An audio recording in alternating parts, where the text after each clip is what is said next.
Assalamualaikum warahmatullahi wabarakatuh. Jumpa kembali lagi dengan saya Udin dalam channel Kim Ude. Asiknya belajar kimia. Materi hari ini adalah kupas tuntas soal UTBK Kimia Part 7, yaitu tentang sifat periodik unsur atau SPU dan ikatan kimia. Ini soal yang sangat mudah. Teman-teman harus paham supaya nanti mendapatkan poin yang banyak di UTBK Kimia. Oke, ini paling mudah sekali ya. Oke, sebelum saya bahas, seperti biasa jangan lupa like, subscribe, dan komentarnya. Juga lonceng ditekan supaya tidak ketinggalan video terbaru dari Kim Ude.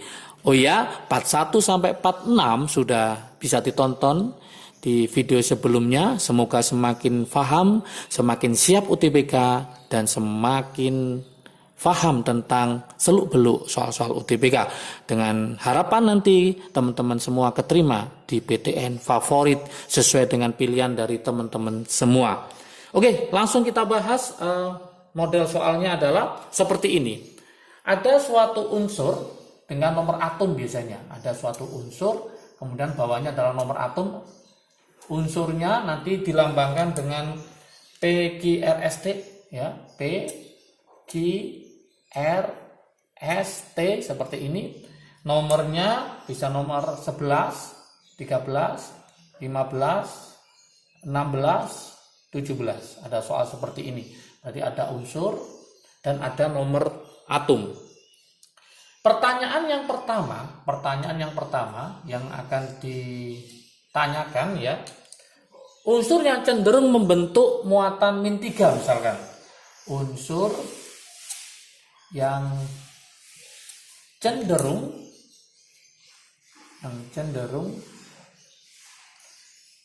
membentuk muatan min 3. Membentuk muatan min 3. Oke, ini yang pertama. Itu kira-kira unsur yang mana? Nomor 2 misalkan yang ditanyakan. Unsur yang memiliki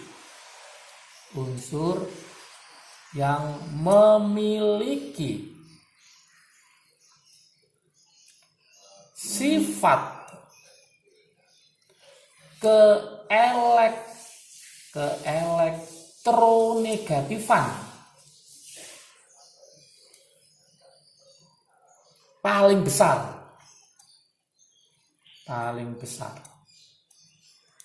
ya, paling besar adalah yang mana misalkan gitu ya. Oke, soal yang ketiga. Soal yang ketiga misalkan ditanyakan rumus senyawa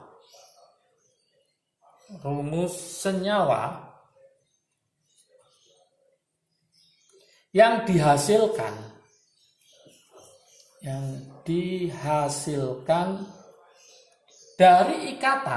dari ikatan antara P dan S, itu yang pertama, atau antara R dan T. Jadi P sama S, R dan T itu kira-kira rumus kimianya apa? Nah, ini ditanyakan. Adalah misalkan gitu ya. Soal yang keempat. Oke, soal yang keempat. Unsur yang cenderung membentuk ikatan kovalen,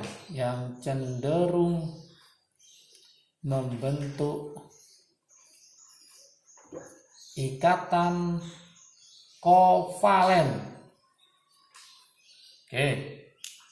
Apakah A, P dan Q? Yang B, apakah Q dan R?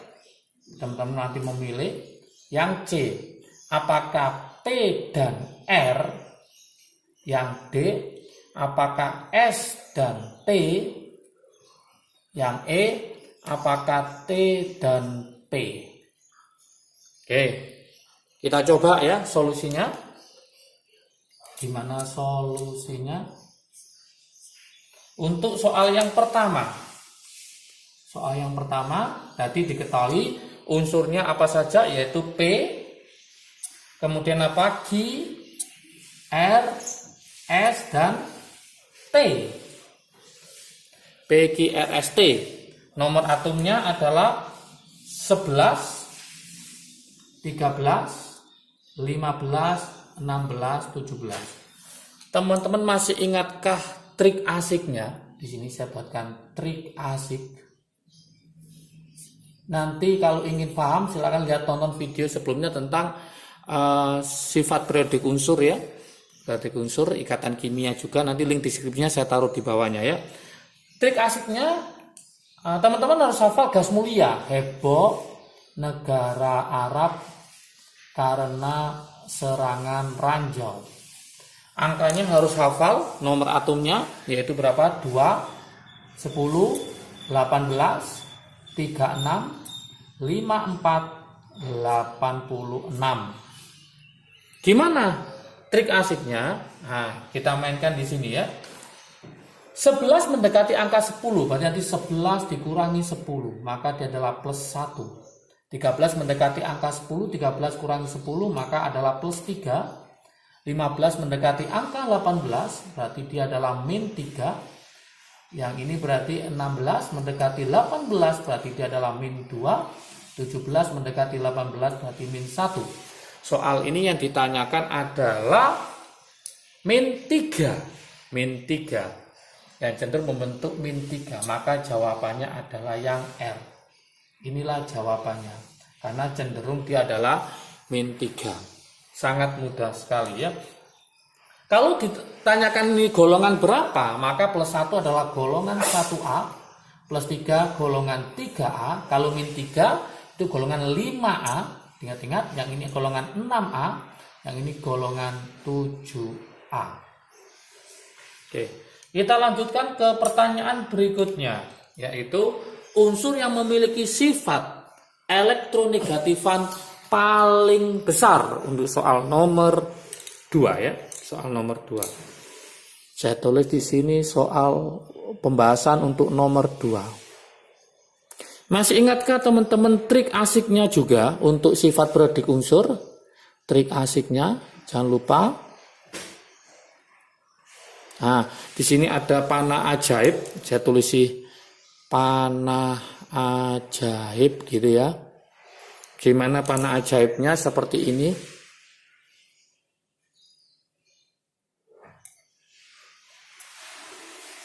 Nanti bisa dilihat di sifat periodik unsur.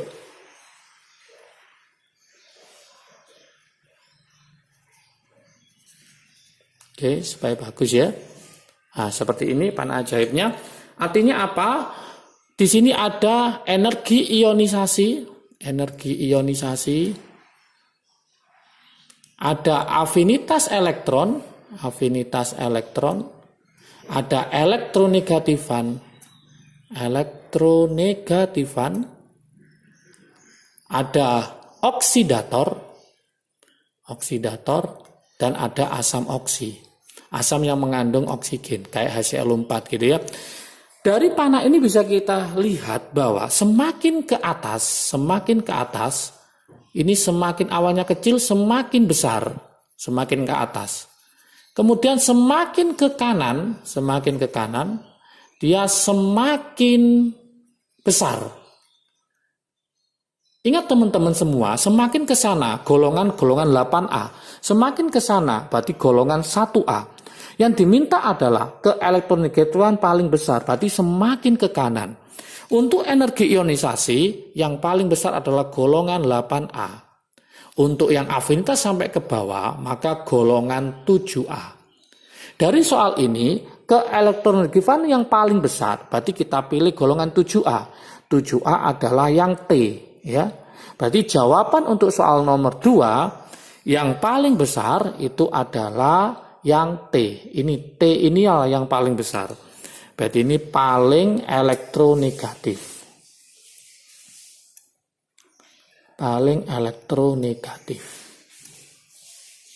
Oke, sangat mudah sekali. Nah, teman-teman lihat ini hurufnya huruf vokal semua.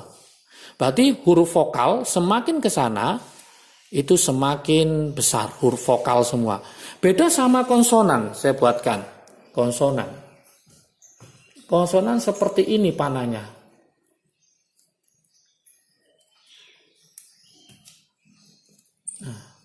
Dari sebelah kanan ke sebelah kiri semakin besar, semakin ke bawah juga semakin besar juga. Siapa aja yang termasuk konsonan? Nah, ini harus paham juga teman-teman, konsonan. Itu yang pertama adalah J, yaitu jari-jari. Kemudian R, reduktor. Kemudian B, basa. Kemudian L, logam. Lebih logam, kemudian P, positif.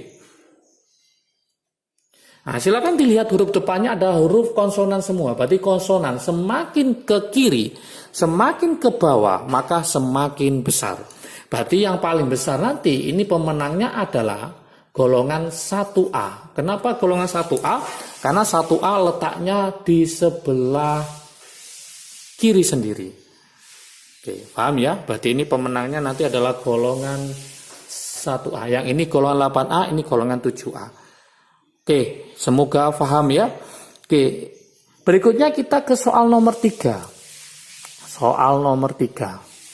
Rumus senyawa yang dihasilkan dari ikatan antara P dan S, R dan T. Kita coba P melawan S. P tadi berapa? P 11. S tadi berapa? S 16. Kita pakai triknya.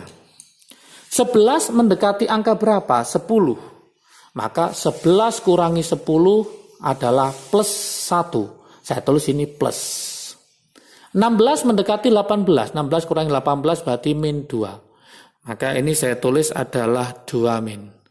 1 sama 2 nggak imbang, maka ini saya kalikan. Maka jadi 2P plus S-nya 2 min. Kalau ini gabung, maka rumusnya adalah P2S. Karena dia adalah logam ketemu non-logam, cenderung membentuk ikatan ionik. Cenderung ikatan ionik atau karakter ionik. Kemudian kita coba R sama T ya, R sama T. R sama T.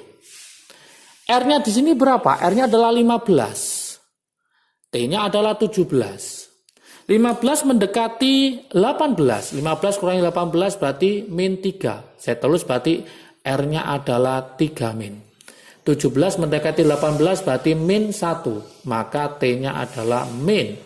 Supaya imbang, maka ini saya kalikan 3. Maka kalau gabung menjadi suatu senyawa, rumusnya adalah R-nya 1, T-nya adalah 3. Karena negatif non-logam, maka ikatan yang terbentuk cenderung adalah ikatan kovalen. Kalau ini tadi positif logam, negatif non-logam, maka cenderung membentuk ikatan ionik. Oke, sangat mudah sekali ya. Soal yang nomor 4, teman-teman semua. Soal nomor 4. Unsur yang cenderung membentuk ikatan kovalen. Masih ingatkah, teman-teman? Cenderung membentuk ikatan kovalen. Cenderung membentuk ikatan kovalen. Berarti nanti non-logam ketemu non-logam. Siapakah yang cenderung membentuk ikatan kovalen? Yaitu siapa aja? Yaitu yang non-logam, yang min ini semua. Berarti nanti R, S, T. Inilah yang cenderung membentuk ikatan kovalen. Kenapa? Karena dia adalah non-logam. Maka teman-teman cari yang bukan P sama Q. Yang ada P-nya mesti salah. Berarti ini salah. Yang ada Q-nya juga salah. Yang ada P-nya salah. Yang ada P-nya salah. Maka jawabannya nggak ada P, nggak ada Q. Cenderung membentuk ikatan kovalen. Maka jawabannya adalah yang D. Sangat mudah sekali. Berarti jawabannya adalah yang D.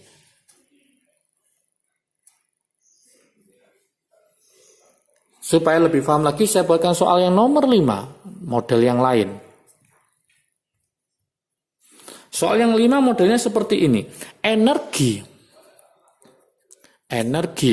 Ionisasi pertama. Untuk pertama, ada kedua, kemudian nanti ada ketiga,